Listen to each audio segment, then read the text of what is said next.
I can still remember this so clearly. Do you have those memories from childhood where maybe there's a smell or a feeling?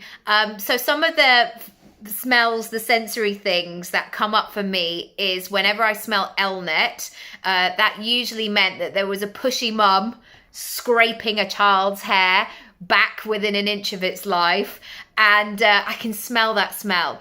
Also, those smoke machines that you get on stages.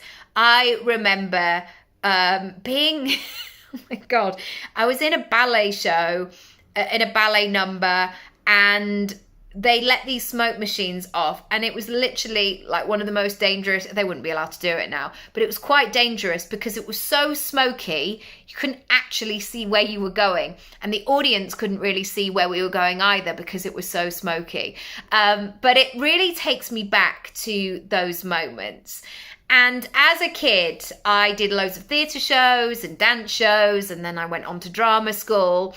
And there was always this specific moment where you knew that you had to move from rehearsal you into showtime you. And I remember like the first time we used to do all these shows, and I had a couple of solos that I did. And I remember like singing with a band. I mean, it was a piano and a drummer. I think that was it. So yeah, a band in that. And that's how I thought it. I remember like singing along with that and going, oh my goodness, right, what does this mean? How am I going to do this? Or what do I need to take into account?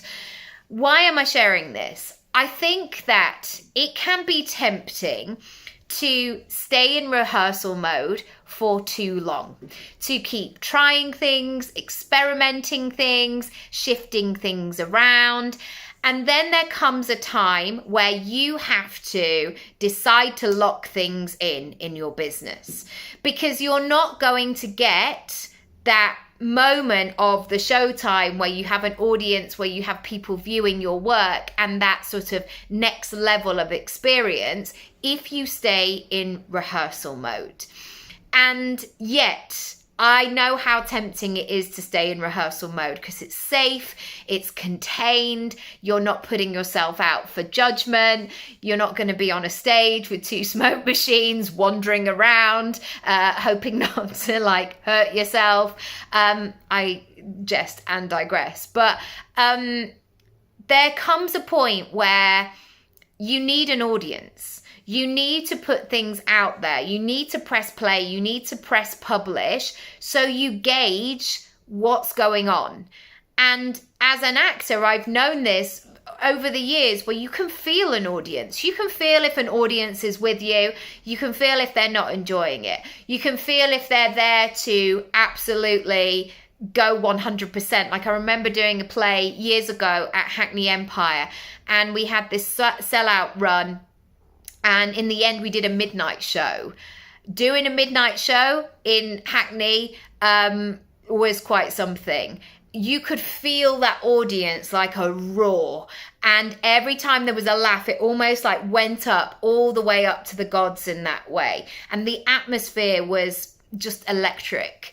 And yet, if we hadn't have put on that first show and found our feet and found the flow and found the rhythm of the piece, we would have just stayed in rehearsal mode, and we would have never have got to that place where we knew things were working, we knew things were locked in. So I want to ask you today, where are you? And it may not just be a clean-cut answer of like, oh, I'm completely in showtime mode or I'm completely in rehearsal mode. But there may be other elements of your business where you might be like, oh, okay, the prices and the packaging, they are in showtime mode. I feel really confident about those. I understand that.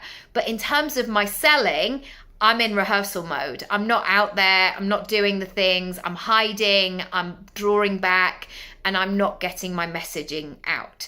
So I would love to help you with this. It's something I've been doing with clients for 10 years in my strategy sessions. If you just need that slight nudge, that supportive nudge to go, right, It's now showtime. Let's go. How can you do this in a really solid, brilliant first draft where you get yourself over the line and then you get things moving and shaking? And going back to that piece at the Hackney Empire, you can't just go from rehearsal mode to having a sellout show at midnight, an extra show that you have to do. There is a journey in between. And so if you are worried about pressing play because you're like, I don't know what the reaction will be, what if it's not perfect straight away, don't worry, it's part of the process, but you're not going to move through the process unless you get cracking and you say, right, I'm going to take this over the line now and put it out there and do the thing. For more information, come to my Work With Me page and select a strategy session or send me a message via my website, and I'll see you next time for more Showtime. Bye.